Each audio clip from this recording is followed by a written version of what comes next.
Je vous le disais en titre, les plus grands joueurs de baby-foot du pays sont rassemblés ce week-end à Toulouse. 50 équipes et 30 clubs sont en compétition pour la Coupe de France. Et parmi les espoirs de médailles, plusieurs joueurs régionaux. Reportage Louis Perrin avec Christian Gallet. Un tour de main précis et des frappes chirurgicales.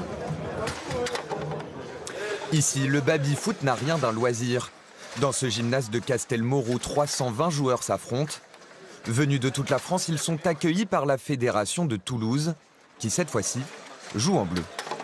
Moi je m'entraîne, c'est pas loin de 20 heures semaine. Donc on sort du boulot avec les copains à la maison et on s'entraîne sérieusement pour performer. Donc c'est vraiment un sport. Avec 1800 licenciés en France, la fédération de football de table cherche à se financer et surtout à se faire reconnaître comme un sport. C'est difficile, il y a des critères à remplir et c'est normal pour devenir une discipline sportive. Donc pour aller chercher des subventions ou du mécénat, c'est d'autant plus difficile. Des clubs y arrivent, nous on essaye. Après c'est du temps, c'est du bénévolat, il faut toujours trouver quelqu'un qui se consacre à ça. On essaye, on fait de notre mieux. Et dans cette carte du baby-foot national, la région toulousaine tire son épingle du jeu.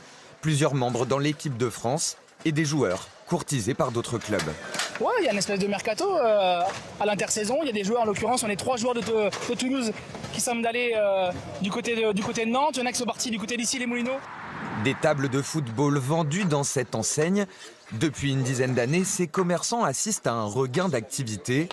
200 pièces sont vendues chaque année dans la région. Le baby-foot, c'est un lien social. Grâce aux championnats qui ont eu lieu, locaux ou nationaux, ça redonne un élan, un dynamisme pour les bars et pour les particuliers. Des particuliers qui représentent désormais 80% des acheteurs de ce jeu inventé et toujours fabriqué en France.